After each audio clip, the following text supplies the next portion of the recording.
وعلى آلک واصحابک یا نور اللہ۔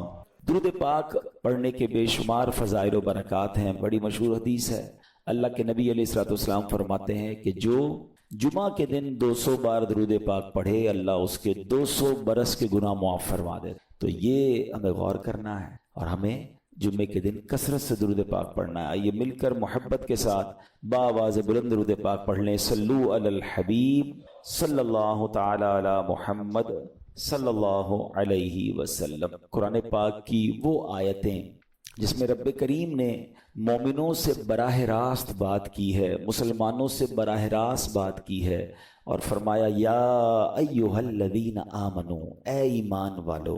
وہ ہم نے انشاءاللہ سیریز کو لے کے چلنا ہے اور ہم نے اس بیان کا یا اس ٹاپک کا نام رکھا ہے قرآن کی باتیں۔ تو پہلی آیت ہم کور کر چکے تھے جس میں نبی پاک علیہ الصلوۃ والسلام کی شان بڑے شاندار انداز میں سورہ بقرہ کی وہ آیت تھی جس میں ہمیں یہ بتایا گیا تھا کہ اے ایمان والو پیارے آقا سے بات کیسے کرنی ہے، ان کو راعنا نہیں کہنا، ان کو انظرنا کہنا ہے۔ آج جو ہم نے آیت پڑھنی ہے قرآن پاک کی، جس آیت کو سمجھنا ہے، یہ بھی قرآن پاک کی سورہ بقرہ کی آیت ہے، پارہ نمبر 2 ہے اور آیت نمبر 153 ہے۔ بیوٹیفل آیت and so many good lessons from that آیت۔ اب وہ آیت کون سی ہے؟ بسم اللہ الرحمن الرحیم۔ یا ایھا الذین آمنوا استعینوا بالصبر والصلاۃ ان اللہ مع الصابرین۔ ترجمہ اس کا کیا ہے؟ اے ایمان والو صبر اور نماز سے مدد مانگو، بے شک اللہ صابروں کے ساتھ۔ اب یہاں بہت خوبصورت باتیں ہمیں سیکھنی ہیں کہ صبر اور نماز سے مدد مانگو۔ قرآن ہمیں راستہ بتا رہا ہے کہ آپ کو ہیلپ چاہیے تو صبر اور نماز کے ذریعے آپ نے ہیلپ لینی ہے۔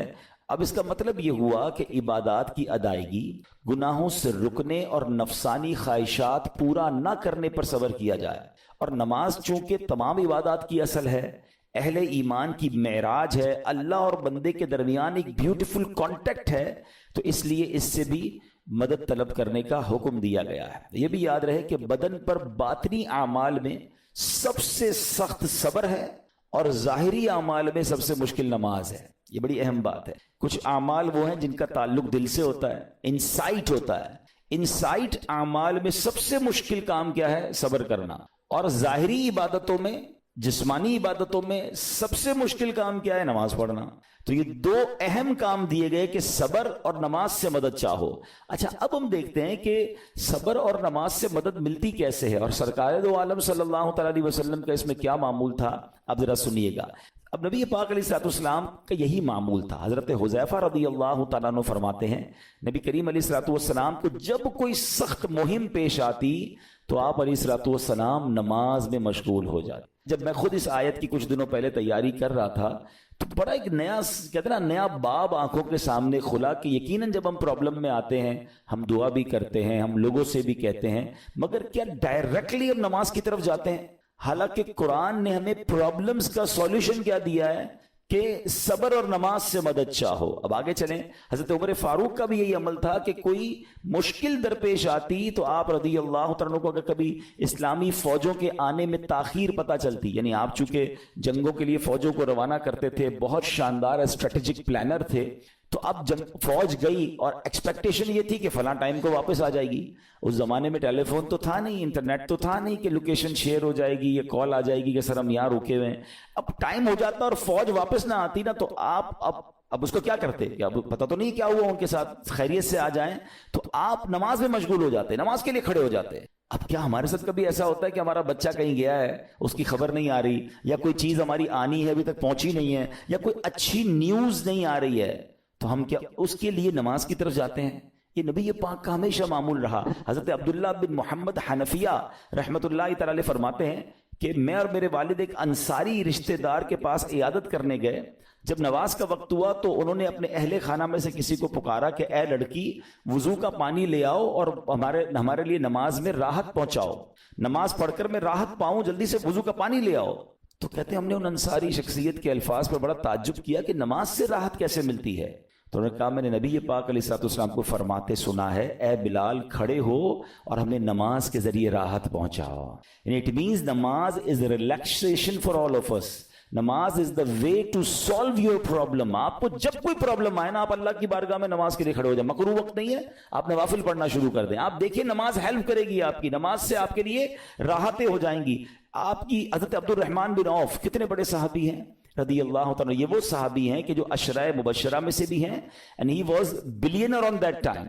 سب سے امیر صحابہ میں جو نام آتے ہیں وہ حضرت عثمان غنی اور حضرت عبد الرحمن بن عوف رضی اللہ تعالیٰ کے نام آتے ہیں. آپ کا ایک بار بے ہوشی غشی طاری ہوئی, ٹھیک ہے, انکانشیس ہو گئے آپ, تو آپ کی والدہ نے کیا کیا؟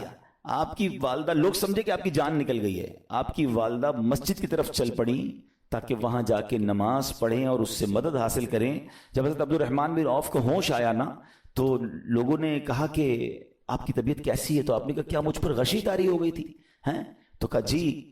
تو کہتے ہیں بے شک میری بے ہوشی میں میرے پاس 2 فرشتے آئے اور کہنے لگے تم چلتے نہیں کہ ہم تمہیں خدا کی بارگاہ میں لے جائیں اور تمہارے بارے میں فیصلے لیے جائیں. دوسرے فرشتے نے کہا انہیں لوٹا دو, یہ ان افراد میں سے ہے جن کے لیے ان کی ماؤں کے پیٹ میں ہی سعادت مندی لکھ دی گئی تھی, اور ان قریب اللہ تعالیٰ ان کے ذریعے ان کی اولاد کو جب تک چاہے گا نفع دے گا. اس کے بعد آپ رضی اللہ تعالیٰ 1 مہینہ مزید زندہ رہے, اس کے بعد انتقال ہوا. تو پتہ چلا کہ آپ کی والدہ نے نماز پڑھی, اللہ سے مدد مانگی اور آپ کو اللہ نے ایک نئی زندگی عطا فرمائی. تو آپ اپنی زندگی میں اس پریکٹس کو آج اس آیت سے دیکھیں.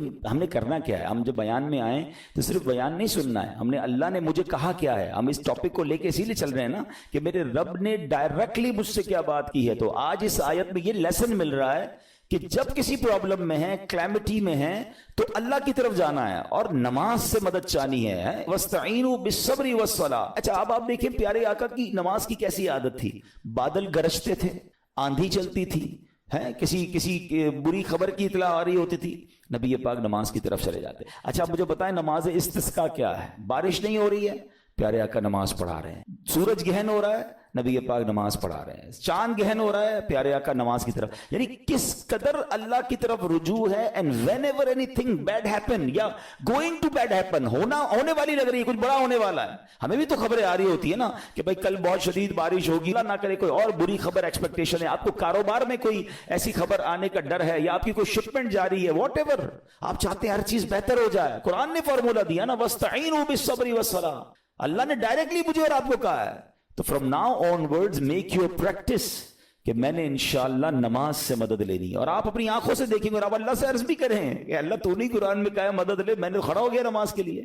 تو نماز سے آپ نے مدد لینی ہے. اچھا اب اس کے بعد آیت کا جو سیکنڈ پارٹ ہے کہ صبر سے بھی مدد لینی ہے. اور آگے کیا فرمایا؟ ان اللہ مع الصابرین, اللہ صابروں کے ساتھ ہے. سبحان اللہ. اس کا مطلب یہ ہوا کہ اللہ تعالیٰ اپنے علم و قدرت کے ساتھ ویسے تو ہر کسی کے ساتھ ہے, لیکن یہاں صبر کرنے والوں کا خاص ذکر اس لیے ہوا تاکہ انہیں معلوم ہو جائے کہ اللہ تعالیٰ ان کی مشکلات کو دور فرما دے گا. مگر کرنا کیا ہے؟ صبر کرنا ہے. اچھا اب صبر کے بارے میں 2 باتیں بڑی اہم ہیں کہ صبر نارملی ہم جب بھی صبر کے بارے میں سنتے ہیں تو صبر ہم کہتے ہیں یار تکلیف آئی ہے صبر کرو, یقیناً یہ بھی صبر ہے, مگر صبر کی ایک اور قسم بھی ہے جو اس سے بھی سپیریئر ہے, جو اس سے بھی افضل ہے. اور وہ کیا ہے؟ گناہ کے لیے دل چاہے, حرام کے لیے دل چاہے, نفسانی خواہشات برا کام کروانا چاہ رہی ہیں اور بندہ اس پر صبر کرے. یہ صبر جو ہے نا یہ شریعت کو اور محمود ہے اور بڑا افضل ہے کہ انسان کو جی چاہے کہ فلاں گناہ کرنا ہے مگر وہ اس پر صبر کرے. اور دوسرا صبر وہی ہے جو ہم جانتے ہیں کہ کوئی مصیبت آ جائے, کوئی آفت آ جائے, کوئی ہمارا اللہ نہ کرے کسی سے لڑائی ہو جائے, ہمیں کوئی برا بلا کہے, ہم اسے معاف کر دیں, صبر کریں. یا جسمانی تکلیف ہے, کاروبار میں پرابلم ہے, ہم اللہ کی رضا پر راضی رہیں. تو یہ 2 قسم کے صبر ہیں. اور جب کوئی بندہ صبر کرتا ہے نا تو قرآن و حدیث اور بزرگان دین کے اقوال سے میں اب اس کے 10 فائدے بتانا چاہتا ہوں. میں کہتا جاؤں گا, آپ اللہ کے ذکر کی نیت سے سبحان اللہ بھی کہتے رہیں, جنت میں درخت بھی لگاتے رہیں, ٹھیک ہے. اللہ تعالیٰ صبر کرنے والوں کے ساتھ ہے. صبر کرنے والے کو اس کے عمل سے اچھا اجر ملے گا, صبر کرنے والے کو بے حساب اجر ملے گا. صبر کرنے والوں کی جزا دیکھ کر قیامت کے لوگ حسرت کریں گے. صبر کرنے والے رب کریم کی طرف سے درود و ہدایت اور رحمت پاتے ہیں. صبر کرنے والے اللہ کو محبوب ہیں. صبر آدھا ایمان ہے. صبر جنت کے خزانوں میں سے ایک خزانہ ہے. صبر کرنے والے کی خطائیں مٹا دی جاتی ہیں اور صبر ہر بھلائی کی کنجی ہے. اب آتے ہیں ان دونوں صبر کو تھوڑا سا ڈیفائن کرتے ہیں. ایک نفسانی خواہشات, گناہ کا جی چاہتا ہے, کیونکہ نفس ہے نا وہ تو ہر وقت موج مستی چاہتا ہے, وہ تو ہر وقت چاہتا ہے جناب بس یہ بھی کام کر لوں وہ بھی کر لوں. اب مجھے یہ دیکھنا ہے کہ میرا یہ کام اللہ کو راضی کرے گا یا رب کو ناراض کر دے گا. لیکن جو نفسانی خواہشات پر صبر کرتا ہے نا, گناہ سے اپنے آپ کو بچاتا ہے, قرآن کیا کہتا ہے, وَأَمَّا